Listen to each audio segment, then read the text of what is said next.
తో కాంగ్రెస్ హైకమాండ్ దగ్గర Telangana CM Revanth Reddy graph అమాంతం పెరిగింది. ఈ అంశంపై పవర్ పాయింట్ ప్రెజెంటేషన్ ఇచ్చి మంచి మార్కులు కొట్టేశారు. అధిష్టానంతో గ్యాప్ ఉందంటూ విపక్షాలు చేస్తున్న ప్రచారాన్ని పటాపంచలు చేశారు. బీసీ రిజర్వేషన్ల పెంపుతో ప్రతిపక్షాలను ఆత్మరక్షణలోకి నెట్టి రేర్ అనిపించుకున్నారు. ఇంతకీ సీఎం రేవంత్ రెడ్డి చెప్పిన ఆ రేర్ ఫార్ములా ఏంటి? తెలంగాణ సీఎం హస్తిన పర్యటన తర్వాత పొలిటికల్ సర్కిల్స్లో జరుగుతున్న చర్చ ఏంటో ఇప్పుడు చూద్దాం.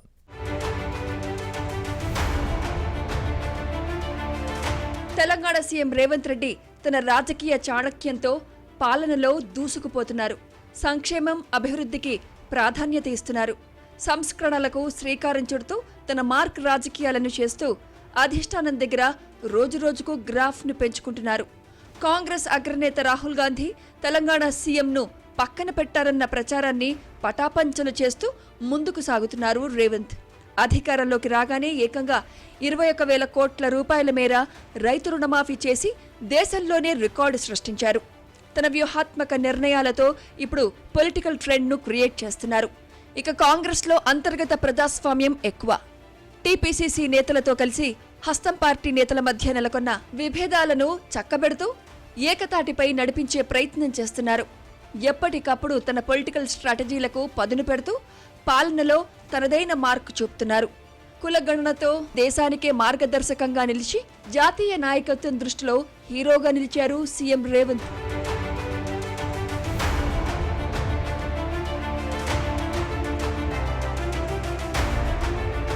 బీసీ రిజర్వేషన్లపై అందరి అంచనాలకు మించి క్రెడిట్ను కొట్టేసిన రేవంత్ రెడ్డి పేరు జాతీయ రాజకీయాల్లో మారుమోగుతోంది.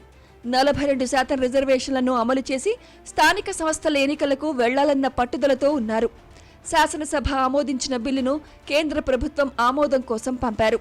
బీసీ రిజర్వేషన్ల అమలు కోసం తీసుకొచ్చిన ఆర్డినెన్స్ను గవర్నర్కు పంపించి ఇంటా బయట తన ఇమేజ్ను ఓ రేంజ్లో పెంచుకున్నారు.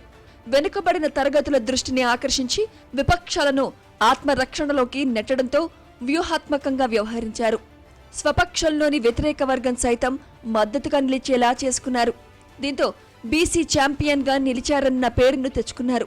ఇక ఇటీవల వరకు రేవంత్ రెడ్డిని కాంగ్రెస్ అగ్రనేత రాహుల్ గాంధీ దూరం పెట్టారని, అందుకే సీఎంకి అపాయింట్మెంట్ ఇవ్వడం లేదన్న ప్రచారం జరిగింది. అలాంటి వారికి సీఎం రేవంత్ స్ట్రాంగ్ కౌంటర్ ఇచ్చారు. బీసీ కులగణన నుంచి బిల్లు, ఆర్డినెన్స్ వరకు ప్రభుత్వం చేసిన కృషిని రాహుల్ గాంధీ ప్రశంసించారంటే ముఖ్యమంత్రి పనితీరు ఎలా ఉందో అర్థం చేసుకోవచ్చు. దీంతో రాహుల్తో గ్యాప్ ఉందన్న ప్రచారానికి చెక్ పెట్టినట్లయింది. కులగణనపై పవర్ పాయింట్ ప్రెజెంటేషన్తో హైకమాండ్ నుంచి మంచి మార్కులు కొట్టేసిన రేవంత్ ఇక పార్టీలో గల్లీ నుంచి ఢిల్లీ వరకు తన సత్తాను చాటి విమర్శకుల నోర్లు మోయించారు.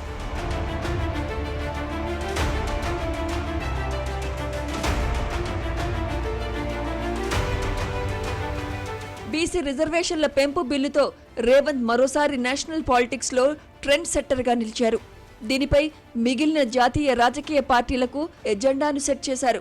రాబోయే ఎన్నికల్లో ప్రతి పార్టీ బీసీ రిజర్వేషన్లపై మాట్లాడే పరిస్థితిని కల్పించడం చర్చనీయాంశంగా మారింది.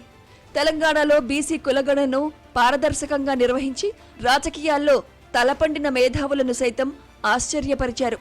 దీంతో తెలంగాణ రేర్ మోడల్ను దేశంలోని మిగిలిన రాష్ట్రాలు అనుసరించాల్సిన ఆవశ్యకతను కల్పించారు.